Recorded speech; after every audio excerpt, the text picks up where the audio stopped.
The polished glass doors of Hamilton First Bank swung open with a gentle creak as a tall man in a crisp charcoal gray suit stepped inside. His name was Marcus Reed, and his stride carried the kind of quiet authority that turned heads without trying. The lobby smelled faintly of mahogany and fresh polish, sunlight pouring in from tall windows and glinting off the marble floor. It was the kind of place designed to impress, where wealth and status weren't just assumed, they were expected. Marcus adjusted the cuff of his shirt, a simple gesture, but his demeanor radiated calm assurance. In his hand, he held a check, a large one, the kind of check that drew eyes. The line was short that morning, and soon Marcus found himself standing at the counter. A young teller greeted him with a polite smile, though her eyes widened briefly at the numbers printed on the paper, before she quickly masked her surprise. "I'll need my manager's approval for this, sir," she said softly. Marcus offered a courteous nod. "Of course, take your time." Moments later, Mr. Harold Whitman, the branch manager, strode forward. A white man in his mid-50s with slick-back hair in a suit that seemed just a touch too proud of itself. He approached with the brisk air of someone who believed the weight of the institution rested on his shoulders. His eyes swept across Marcus, lingering just a second too long before darting to the check. "Is this yours?" Whitman asked flatly, holding it between two fingers as if it might stain him. Marcus's calm gaze met his. "Yes, I'd like to cash it, please." Whitman's lips pressed into a thin line. "Identification. Before we go any further, if this is your first time watching one of our videos, we'd love for you to hit that subscribe button. Your support means the world to us, and it helps us bring you even more powerful stories. Stick with us till the very end. And if the story moves you, drop your thoughts in the comments and share it with a friend." Now let's begin. Without hesitation, Marcus produced his driver's license, sliding it across the counter. Whitman barely glanced at it before handing it back, suspicion already clouding his expression. "I see," Whitman muttered. "And where exactly did you get this check?" Marcus tilted his head slightly, his tone steady. "It was issued to me. Payment for a business deal." Whitman chuckled under his breath, shaking his head. "A business deal? Must be quite the arrangement for a check of this size." He leaned closer, his voice lowering. "Look, let's not waste time. This doesn't look right. I'm going to have to decline this transaction." The words dropped heavy in the room, drawing curious stares from customers nearby. The teller shifted uncomfortably, glancing at Marcus with an apologetic look. Marcus straightened, his posture calm yet firm. "You haven't verified anything. The issuing bank's contact is right there. Call them." Whitman waved dismissively. "I don't need to waste my time chasing fraud. If you want, take it somewhere else." The volume of his voice rose just enough for others to hear, and whispers began to ripple through the lobby. Marcus exhaled slowly, the patience in his eyes laced with quiet steel. "So you're refusing to process this because of what, exactly?" he asked. Whitman's smirk returned. "Because it doesn't look right to me, and that's enough." The atmosphere thickened with unspoken tension. Marcus's jaw tightened, but his voice remained even. "If that's your final decision, I'll address this another way." Stepping aside, he pulled out his phone and began dialing. The hum of his voice carried fragments of authority, measured, calm, but powerful enough to draw notice. Customers leaned in, catching only hints. "At the branch now? Refusing service." "Yes, proceed." Whitman leaned against the counter, puffing his chest as he addressed the onlookers.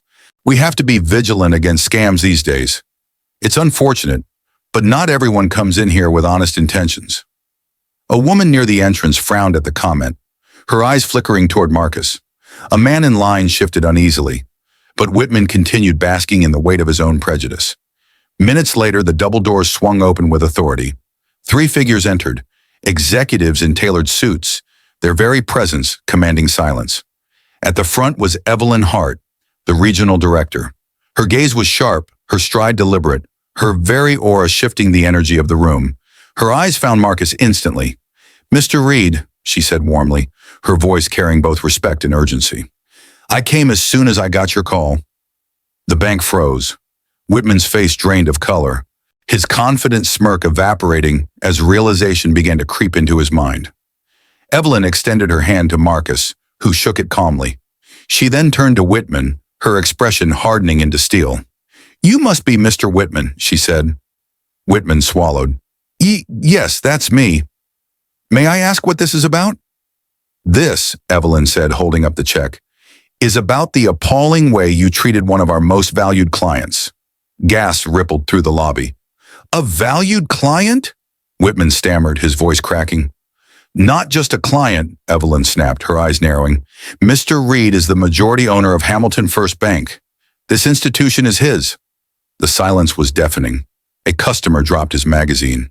The teller's eyes widened in shock, her hand flying to her mouth. Every whisper in the room cut off as the weight of the truth crashed down.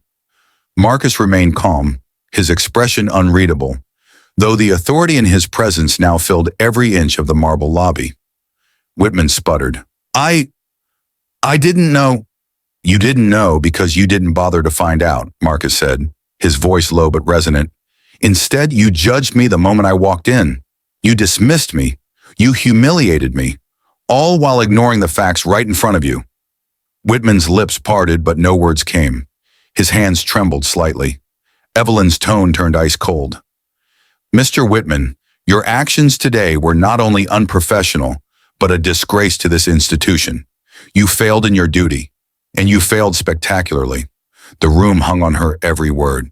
Marcus stepped forward, his calm gaze sweeping across the customers and staff. "This isn't about me," he said, his voice steady, commanding attention. "It's about what happens when bias clouds judgment, when assumptions replace facts, when someone is treated as less simply because of how they look." The crowd shifted uneasily, his words cutting deeper than any raised voice could. A young woman nodded subtly. A man lowered his gaze in shame. Evelyn's jaw tightened. "Effective immediately, Mr. Whitman. You are relieved of your duties. We will not tolerate prejudice or negligence at any level of this company." Whitman's shoulders sagged, the reality of his downfall sinking in. Marcus, however, did not gloat. He looked Whitman squarely in the eyes. Marcus stepped forward, his calm gaze sweeping across the customers and staff. "This isn't about me," he said, his voice steady, commanding attention. "It's about what happens when bias clouds judgment, when assumptions replace facts, when someone is treated as less simply because of how they look." The crowd shifted uneasily, his words cutting deeper than any raised voice could. A young woman nodded subtly. A man lowered his gaze in shame. Evelyn's jaw tightened. "Effective immediately, Mr. Whitman. You are relieved of your duties. We will not tolerate prejudice or negligence at any level of this company." Whitman's shoulders sagged, the reality of his downfall sinking in. Marcus, however, did not gloat. He looked Whitman squarely in the eyes. "Respect isn't a courtesy you extend based on appearances. It's a responsibility, one you failed, and today it cost you more than just your pride." The lobby was still, every person present absorbing the weight of the lesson. Marcus turned to the teller, his voice softening. He handed her a sleek business card. "If you ever feel you're being treated unfairly, no matter where you are, call me. We all deserve better than what we saw today." The young teller's eyes welled slightly as she whispered, "Thank you." Marcus gave her a gentle nod before adjusting his jacket. With one last look around the room, his gaze steady, his presence undeniable, he walked toward the doors. Each step echoed against the marble floor, leaving behind the sound of dignity and unshakable authority. When the doors closed behind him, silence lingered, heavy with reflection. Evelyn turned to the stunned room. "Let this serve as a lesson. This institution was built on trust, respect, and fairness. If we lose those values, we lose everything." Some customers nodded, others lowered their heads. The teller clutched the card in her hand as if it were a lifeline. Outside, Marcus paused on the bustling city sidewalk. He looked back at the bank for a brief moment, then slipped his phone from his pocket. A message lit up the screen from Evelyn. "All actions have been set in motion. Thank you for holding us accountable." Marcus typed a brief reply. "Change doesn't happen overnight, but it starts with moments like these." He slipped the phone away and continued walking, his figure blending into the hum of the city. Yet his lesson lingered long after he disappeared, because respect isn't optional. It's the foundation of every interaction, every institution, every community. And when it's denied, the cost is greater than most realize. If you believe stories like this should be told, hit that subscribe button, share this video with someone who needs to hear it, and drop a comment below because your voice matters too.